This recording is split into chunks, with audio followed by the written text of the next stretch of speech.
It's the most counterproductive, barbaric, and inefficient to fight on a battlefield. You know that war is continuation of state policy, right? So if you want successfully to implement your state policy and you start fighting, this is the most idiotic way to do it. The highest art of warfare is not to fight at all,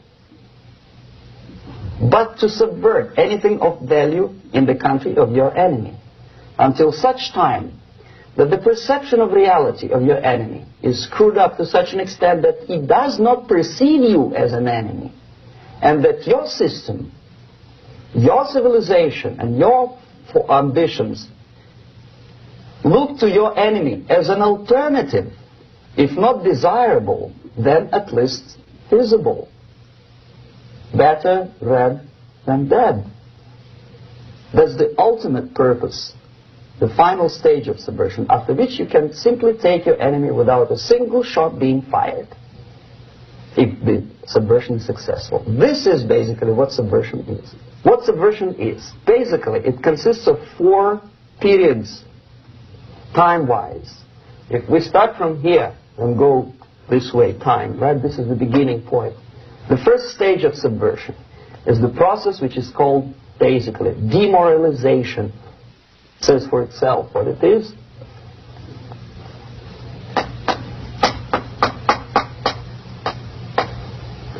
It takes from, say, 15 to 20 years to demoralize a society. Why 15 or 20 years?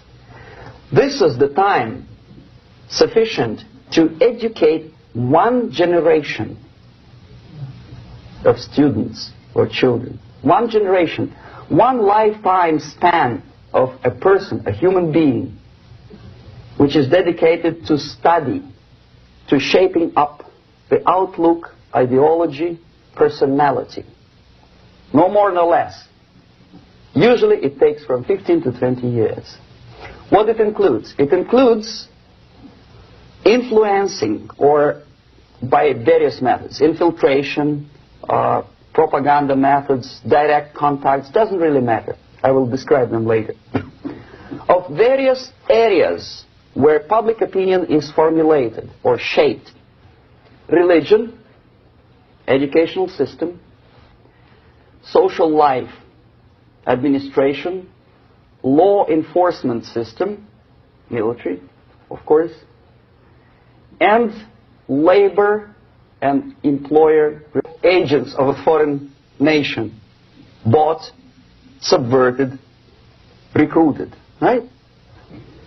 The moment all these movements will be directed in one direction, right? This is the time to catch that movement and to continue it until the movement forces the whole society into collapse, into crisis, right? So that's exactly the martial art tactic. We don't stop an enemy. We let him go. We help him to go in the direction we want them to go. Okay?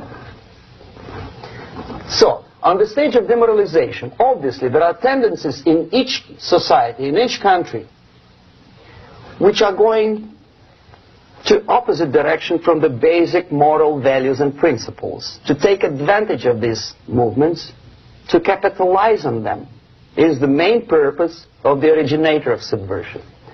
So we have religion, we have education, we have social life, we have power structure, we have labor relations, unions, and finally we have law and order. 1, 2, 3, 4, 5, 6.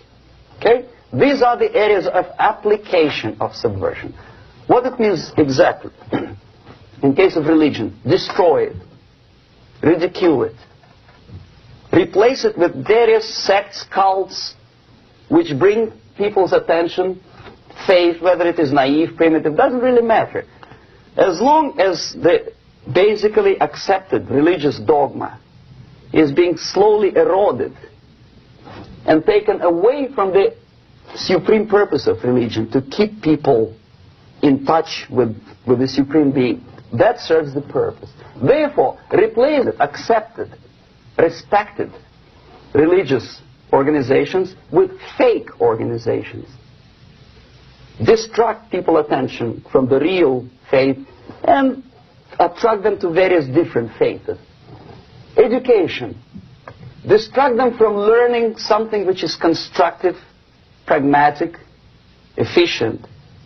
Instead of mathematics, physics, foreign languages, chemistry, teach them history of urban warfare, natural food, home economy, your sexuality, anything, as long as it takes you away. Okay?